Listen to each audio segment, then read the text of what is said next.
Good morning everybody. ఈరోజు మనం ఈ వీడియో ద్వారా ఆహ్, ఆధార్ యొక్క ప్రాధాన్యత, ప్రతి విద్యార్థికి కూడా ఆధార్ ఉండాలి. మరి ఆధార్ లేనప్పుడు ఏం చేయాలనే దానికోసం ఈ వీడియోలో మనం తెలుసుకుందాం. ముందుగా ఇప్పుడు ఉదాహరణకి మనకి యూడైస్‌లో Aadhaar number compulsory. Aadhaar number లేకుండా ఇంతవరకు మనం యూడైస్‌లో యాడ్ చేయడానికి ఫెసిలిటీ అనేది మనకు లేదు. అందుకు ఇప్పుడు కంపల్సరీ విద్యార్థిని యాడ్ చేయాలంటే ఆధార్ ఉండాలి. మరి ఆధార్ లేనటువంటి విద్యార్థి ఏం చేయాలి? మరి ఇప్పుడు దానికేంటంటే ప్రభుత్వం ఇప్పుడు ఏంటంటే సౌకర్యాలు ఇప్పుడు ఆధార్ ఎన్రోల్ చేసుకోవడానికి కల్పిస్తుందనేది ఇప్పుడు మనం ఈ వీడియో ద్వారా తెలుసుకోవచ్చు. అలాగే ముఖ్యంగా ఈ వీడియో ద్వారా ఏంటంటే మనకిప్పుడు ప్రభుత్వం వారు తల్లికి వందనం, అలాగే స్టూడెంట్ కిట్స్ అనేవి ఇప్పుడు ప్రొవైడ్ చేస్తున్నారు. సో, ఈ ప్రొవైడ్ చేసినప్పుడు విద్యార్థిని మరి ఏ రకంగా ఐడెంటిటీతో వీటిని వారికి పంపిణీ చేయాలి. దీనికేంటే మనకి తెలిసిందేంటంటే ఆధార్ అనేది ప్రామాణికం. ఆధార్ లేకుంటే విద్యార్థిని ఐడెంటిఫై చేయడం మనకి చాలా కష్టం. ఎందుకంటే డూప్లికేషన్స్ వచ్చేస్తాయి. కాబట్టి ఇప్పుడు విద్యార్థికి ఆధార్ ఉంటే నో ప్రాబ్లమ్. లేనటువంటి విద్యార్థులుకి ప్రభుత్వం ఇప్పుడు ఎటువంటి సౌకర్యాలు కల్పిస్తుంది ఎన్రోల్ చేసుకోవడానికి అనేది ఒక పాయింట్.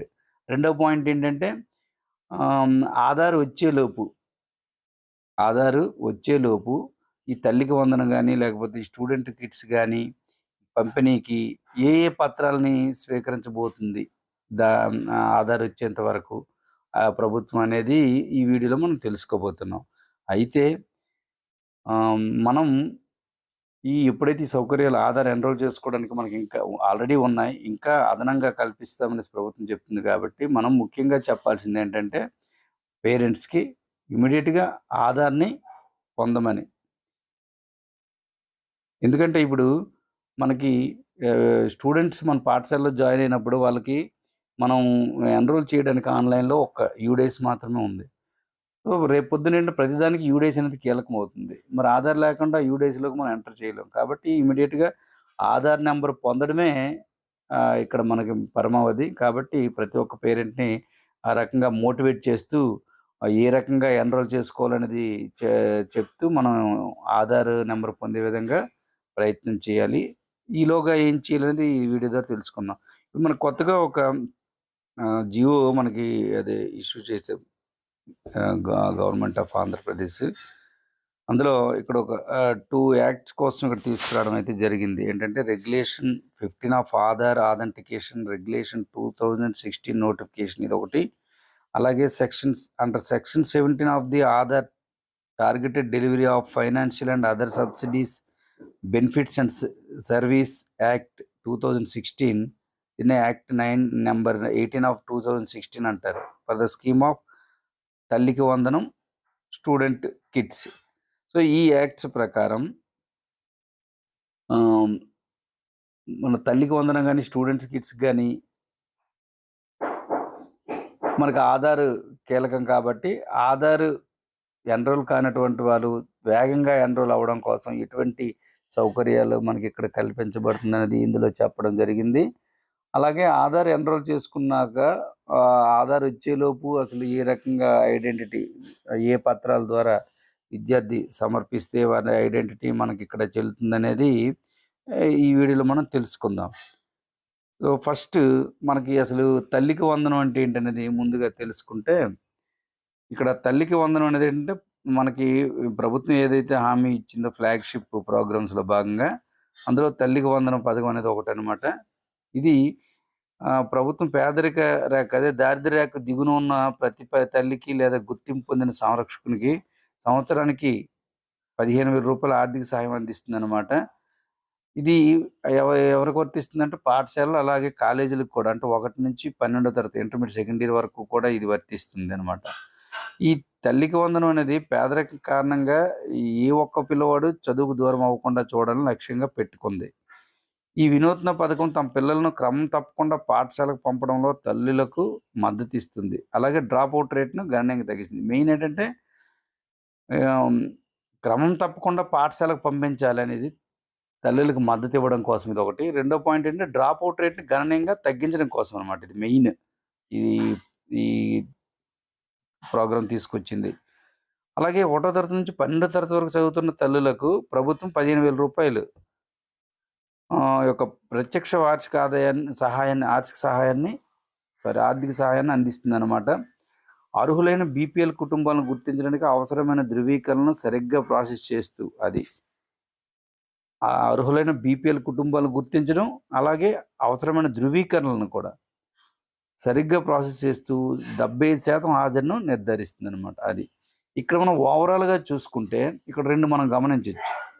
15,000 రూపాయలు అనేది ఆ తల్లికి అందజేయబడుతుంది. అంటే దీనివల్ల ఏంటంటే ఏ విద్యార్థి కూడా డ్రాప్ అవుట్ అవ్వరు. ఎందుకంటే 15,000 తల్లికి వస్తుంది కాబట్టి ప్రతి ఒక్క విద్యార్థిని కూడా అంటే వాళ్ళ పిల్లల్ని బడికి ఖచ్చితంగా పంపిస్తారు కాబట్టి మనం ఇందాక ఏదైతే అనుకున్నామో డ్రాప్ అవుట్ రేట్ అనేది గణనీయంగా తగ్గుతుంది. ఇది ఫస్ట్ పాయింట్. ఎందుకంటే 15,000 మనకు అందుతుంది కాబట్టి ప్రతి ఒక్క పిల్లని చదివిస్తాం మనం తప్పకుండా. అంటే ఇదివరకు చదివించాం, కానీ ఇప్పుడైతే ఇంకా ఒక్క విద్యార్థి కూడా ఇక్కడ బడి బయట ఉండే ప్రసక్తి అనేది ఉండదు. డ్రాప్ అవుట్ రేట్ ఖచ్చితంగా గణనీయంగా తగ్గుతుంది. అసలు డ్రాప్ అవుట్స్ కంప్లీట్గా ఉండరనేది మనం చెప్పుకోవచ్చు. అలాగే నెక్స్ట్ ఏంటంటే 75% హాజరు నిర్ధారిస్తుందండి. అంటే ఈ 15,000 రావాలంటే ఆ విద్యార్థికి ఆ వార్షిక సంవత్సరంలో 75% హాజరు ఉండాలి.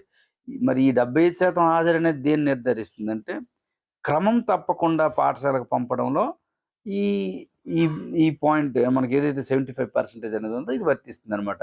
మరి 75% హాజరు ఉండాలని అంటే రెగ్యులర్గా ఆ పిల్లవాడిని బడికి పంపించడంలో ఇదైతే మనకి పనిచేస్తుంది.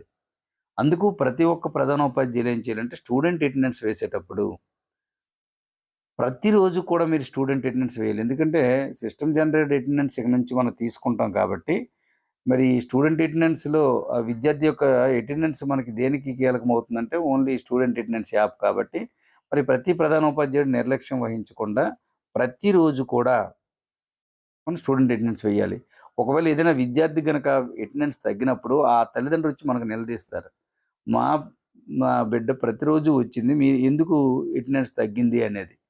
సో, దానికి కారణం మనం కాకూడదు కాబట్టి ప్రతి ఒక్క ప్రధానోపాధ్యాయుడు రోజు స్టూడెంట్ అటెండెన్స్ అనేది వెయ్యాలి. స్టూడెంట్ అటెండెన్స్ అనేది యాప్‌లో మార్క్ చేయాలి. రిజిస్టర్‌లో వెయ్యాలి. స్టూడెంట్ అటెండెన్స్ యాప్‌లో ఖచ్చితంగా మార్క్ చేయాలి. అలాగే అది పార్షియల్ మార్కింగ్ కాకుండా అంటే ఏంటి, కొన్ని క్లాసులకి కొన్ని సెక్షన్లు వేయడం, కొన్ని సెక్షన్లకి మర్చిపోవడం, అలా మర్చిపోయినప్పుడు రెగ్యులర్‌గా గనక జరిగితది ఆ విద్యార్థి నష్టపోయే అవకాశం ఉంది కాబట్టి ప్రతి ఒక్క ప్రధానోపాధ్యాయులు ఇక్కడ గమనించవలసిన విషయం ఏంటంటే స్టూడెంట్ అటెండెన్స్ యాప్‌లో రోజు అటెండెన్స్ వేయాలి. నెక్స్ట్ స్టూడెంట్ కిట్స్ అంటే మన అందరికి తెలిసిందే. ఈ విద్యా కానుక కింద మనకు 1 నుంచి ఇంటర్మీడియట్ సెకండ్ ఇయర్ వరకు కూడా ప్రభుత్వ పాఠశాల విద్యార్థులకు ఈ క్రింది ప్రయోజనాలు అందించబడ్డాయి. ఏంటంటే బైలింగ్వల్ టెక్స్ట్ బుక్స్ అంటే తెలుసు కదా మనకు ఒకవైపు ఇంగ్లీష్ ఉంటుంది, ఇంకో రెండో పేజీలో అలా పుస్తకం ఓపెన్ చేయగానే 2 పేజీలు కనిపిస్తాయి. మనకి ఒకవైపు ఆంగ్లం ఉంటుంది, ఇంకోవైపు తెలుగులో అదే కంటెంట్‌ని తెలుగులో కూడా అక్కడ అనువదించి మనకి ఇవ్వడం జరుగుతుంది. విద్యార్థి ఏ లాంగ్వేజ్‌లో కావాలంటే ఆ లాంగ్వేజ్‌లో చదివి అర్థం చేసుకోవచ్చు. అంటే ఇంగ్లీష్‌లో చదువుతాడు కంటెంట్‌ని. అర్థం కాదంటే తెలుగులో కూడా చదివి ఇక్కడ అర్థం చేసుకోవచ్చనమాట. దానికోసం అలాగే నోట్ బుక్‌లు మరియు వర్క్ బుక్‌లు, అలాగే స్టిచ్చింగ్ ఛార్జెస్‌తో కలిపినటువంటి 3 జతల యూనిఫారాలు, నెక్స్ట్ 1 జత బూట్లు, 2 జతల సాక్స్‌లు, అలాగే ఒక బెల్ట్ మరియు ఒక school bag, next pictorial dictionary, Oxford నిఘంటు ఇవన్నీ మనకు తెలిసిందే. సో, ఇది స్టూడెంట్ కిట్ అనమాట. ఇక్కడ తల్లికి వందనం, ఈ స్టూడెంట్ కిట్ ఈ 2 కూడా మనకి ప్రామాణికంగా మనకి తీసుకుంటాం కాబట్టి. అయితే మరి ఆధార్ కోసం మనం ప్రభుత్వం ఇప్పుడు ప్రస్తుతం చెప్తున్నది ఏంటంటే ఒకసారి చూద్దాం. ఆధార్ ఆర్థిక మరియు ఇతర రాయితీలు, ప్రయోజనాలు మరియు సేవల లక్ష్య డెలివరీ చట్టం అనేది ఏదైతే ఉందో 2016 అంటే 18/2016 సెక్షన్ 7 ప్రకారం దీని ద్వారా ఆంధ్రప్రదేశ్ ప్రభుత్వం కింది వాటిని తెలియజేస్తుంది అనమాట. ఏంటంటే స్కీముల కింద ప్రయోజనాలను పొందాలనుకున్న వ్యక్తి ఆధార్ నెంబర్ను కలిగి ఉన్నట్లు రుజువును అందించడం లేదా ఆధార్ ప్రామాణికీకరణ చేయించుకోవడం అవసరం. అది ఆధార్ అనేది ఇటువంటి స్కీములు ప్రయోజనాలకు పొందాలంటే వ్యక్తి ఆధార్ కంపల్సరీ కలిగి ఉండాలన్నమాట. నెక్స్ట్, స్కీముల కింద ప్రయోజనం పొందాలనుకునే ఏ వ్యక్తి అయినా ఆధార్ నెంబర్ను కలిగి ఉండని లేదా ఇంకా ఆధార్ కోసం ఎన్రోల్ చేసుకొని అతని తల్లిదండ్రులు లేదా సంరక్షకుల సమ్మతికి లోబడి ఆధార్ నమోదు కోసం దరఖాస్తు చేసుకోవాలి. పైన పేర్కొన్న చట్టంలో సెక్షన్ 3 ప్రకారం అతను ఆధార్ పొందేందుకు అర్హులని అందించిన స్కీముల కోసం నమోదు చేసుకునే ముందు మరి అలాంటి వ్యక్తులు ఏదైనా ఆధార్ ఎన్రోల్మెంట్ కేంద్రాన్ని, అదే మనకి UIDAI ఉంది కదా, భారత విశిష్ట గుర్తింపు ప్రాధికార సంస్థ వెబ్సైట్లో అందుబాటులో ఉన్న జాబితాను సందర్శించాలి ఆధార్ కోసం నమోదు చేసుకోవడానికి. అది ముందేంటంటే మనం ఆధార్ పొందడానికి కొన్ని గైడ్లైన్స్ ఉంటాయి. సో వాటిని బేస్ చేసుకుంటూ మనం ఆధార్ అనేది ఇక్కడ UIDAI అనే మన వెబ్సైట్లో నమోదు చేసుకోవాలి. నమోదు చేసుకుంటే మనకి ఆధార్ అనేది వస్తుందన్నమాట. ఓకేనండి. కాబట్టి ప్రతి ఒక్క ఇంతవరకు ఆధార్ ఉంటే ఆధార్ కార్డు అనేది తీసుకుంటాం. ఆధార్ లేకపోతే UIDAI వెబ్సైట్లోకి వెళ్ళి మనం అది నమోదు చేసుకుంటాం. ఆధార్ కోసం చేసుకోవాలి. అలాగే థర్డ్ పాయింట్ ఏంటంటే ఇక్కడ ఆధార్ ఎన్రోల్మెంట్ మరియు అప్డేట్ రెగ్యులేషన్స్ 2016లోని రెగ్యులేషన్ 12 ప్రకారం ఆధార్ కోసం ఇంకా ఎన్రోల్ చేసుకున్న లబ్ధిదారుల కోసం మరియు సంబంధిత ప్రాంతంలో ఆధార్ ఎన్రోల్మెంట్ సెంటర్ లేనట్లయితే డిపార్ట్మెంట్ ఆధార్ ఎన్రోల్మెంట్ సౌకర్యాలు అందిస్తుంది అనమాట. అది ఇప్పుడు ఆధార్ నెంబర్ లేదు, ఎన్రోల్ చేసుకోవాలి, మరి ఆ ప్రాంతంలో గనక ఎన్రోల్మెంట్ ఫెసిలిటీ లేకపోతే ఆ ఫెసిలిటీ ప్రభుత్వం ఇప్పుడు ఇమీడియట్గా కల్పిస్తుంది. ప్రాంతం డిపార్ట్మెంట్ UIDAI యొక్క ప్రస్తుత రిజిస్ట్రార్లతో సమన్వయంతో అనుకూలమైన ప్రదేశాల్లో లేదా UIDAI రిజిస్ట్రార్గా మారడం ద్వారా ఆధార్ నమోదు సౌకర్యాలను అందిస్తుంది. అంటే ఒక ప్రాంతంలో ఇప్పుడు ఒక విలేజ్లో ఆధార్ సెంటర్ లేకపోతే ఆ పక్కనున్న పరిసర ప్రాంతాల్లో ఉన్నటువంటి ఆధార్ కేంద్రంలో మనం ఎన్రోల్ అవ్వడం అదొకటి. లేదు మరీ దూరం అయితే ఆ ఆధార్ ఫెసిలిటేషన్ సెంటర్ లేనటువంటి ప్రాంతంలో ఆధార్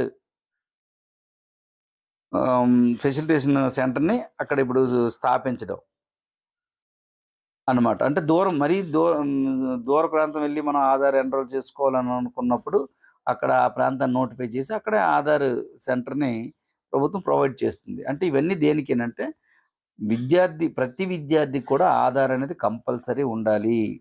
ముందు మనం పాఠశాలలో ప్రధానోపాధ్యాయులు ఏ విద్యార్థులకైతే ఆధార్ ఉంది, ఇంకే విద్యార్థికి ఆధార్ లేదనేది తెలుసుకొని ఆధార్ లేనటువంటి విద్యార్థుల తల్లిదండ్రులు పిలిపించి వారికి ఈ ప్రాసెస్ చెప్పాలి. ఎలా ఆధార్ ఎన్రోల్ చేసుకోవాలి, వాటికి ఏ పత్రాలు ఉండాలి, అవన్నీ కూడా వాళ్ళకి చెప్పి వాళ్ళ చేత ఇమీడియట్గా ఆధార్ కోసం ఎన్రోల్ చేసుకునేటట్లుగా చేయాలన్నమాట. చేస్తే మనకి ఇమీడియట్గా ఆధార్ వచ్చేస్తుంది. మనం ఆధార్ వచ్చేస్తే యూడేస్లో మనం యాడ్ చేసుకోవచ్చు. యూడేస్లో యాడ్ చేసుకుంటే ఆన్లైన్లో ఎన్రోల్ అయినట్లే. ఇంకా ప్రతి స్కీమ్కి కూడా ఇంకా మనకి ఈ ఆధార్తో మనం లబ్ధిదారుగా ఆ విద్యార్థిని చేయవచ్చు. కాబట్టి ఇమీడియట్గా మనం ఆధార్ లేనటువంటి పిల్లవాళ్ళకి ఆ తల్లిదండ్రులకి ఒకసారి తెలియజేయాలి. అయితే ఇప్పుడు ఆధార్కి మనం ఒక విద్యార్థికి ఆధార్ లేదు, మరి ఆధార్ కార్డు లేకపోతే మరి ఆ విద్యార్థి కి ఈ తల్లికి వందనం కానీ లేకపోతే కిట్స్ కానీ అందవా అంటే అలాంటిది ఏమీ లేదనమాట. ఖచ్చితంగా ప్రతి ఒక్క విద్యార్థికి తల్లికి వందనం అలాగే స్టూడెంట్ కిట్ అనేది అందాల్సిందే. సో దానికి ఏంటంటే పత్రాలు ఎటువంటి పత్రాలు మనకి ఇక్కడ సబ్మిట్ చేయాలి అనేది చూసుకుంటే ఫస్ట్ ఏంటంటే అతను నమోదు చేసుకున్నట్లయితే అతను ఆధార్ నమోదు గుర్తింపు స్లిప్, ఆధార్ కార్డు ఉంటే నో ప్రాబ్లం. ఆధార్ కార్డు లేకపోతే ఆ విద్యార్థికి ఏంటంటే సపోజ్కి ఆధార్ కోసం ఎన్రోల్ చేసుకున్నాడు అనుకోండి, అప్పుడు ఎన్రోల్ చేసుకునేటప్పుడు అక్కడ ఆధార్ నమోదు గుర్తింపు స్లిప్ అనేది ఇస్తారు. ఆ స్లిప్ చూపించి మనం ఇక్కడ ఆ స్లిప్ చూపించి ఇవి పొందొచ్చు. ఒకవేళ ఆధార్ అటువంటి స్లిప్ ఇంక ఎన్రోల్ చేసుకోలేదు అనుకోండి, ఆ స్లిప్ లేదనుకోండి, అప్పుడు ఏంటంటే ఈ క్రింది పత్రాలు ఎవరైనా సరే ఇవి సబ్మిట్ చేయాల్సి ఉంటుంది. ఏంటి, ఫోటోతో బ్యాంక్ లేదా పోస్ట్ ఆఫీస్ పాస్బుక్, నెక్స్ట్ శాశ్వత ఖాతా సంఖ్య పాన్ నెంబర్ కానీ, పాస్పోర్ట్ గానీ, రేషన్ కార్డ్ గానీ, ఓటర్ గుర్తింపు కార్డ్ గానీ, అలాగే ఇక్కడ ఎంజీఎన్ఆర్‌ఈజీఏ కార్డ్ గానీ, అంటే ఎవరివి పేరెంట్స్ అనమాట. కిసాన్ ఫోటో పాస్‌బుక్ గానీ, మోటారు వాహనాల చట్టం గానీ, లేదా లైసెన్స్ ఆధారిత ఆహ్, అథారిటీ జారీ చేసినటువంటి డ్రైవింగ్ లైసెన్స్ గానీ, అధికారిక లెటర్ హెడ్‌పై గెజిటెడ్ అధికారి లేదా తహసీల్దార్ జారీ చేసినటువంటి వ్యక్తి యొక్క ఫోటో ఉన్న గుర్తింపు ధృవీకరణ పత్రం గానీ, లేదా ఇంకా డిపార్ట్‌మెంట్ పేర్కొన్న ఇతర ఏదైనా పత్రం గానీ, ఇవి అక్కడ చూపించాలనమాట. ఓకేనండి. సో, ఈ రకంగా మనం ఆధార్ వచ్చేంత వరకు ఈ గుర్తింపు పత్రాల ద్వారా మనకి బెనిఫిషరీస్‌గా ఉండొచ్చు మనం. కాబట్టి ఈ విషయాన్ని మనం ఇది ప్రతి ఒక్క పేరెంట్‌కి మనం తెలియజేయాలి. తెలియజేస్తూ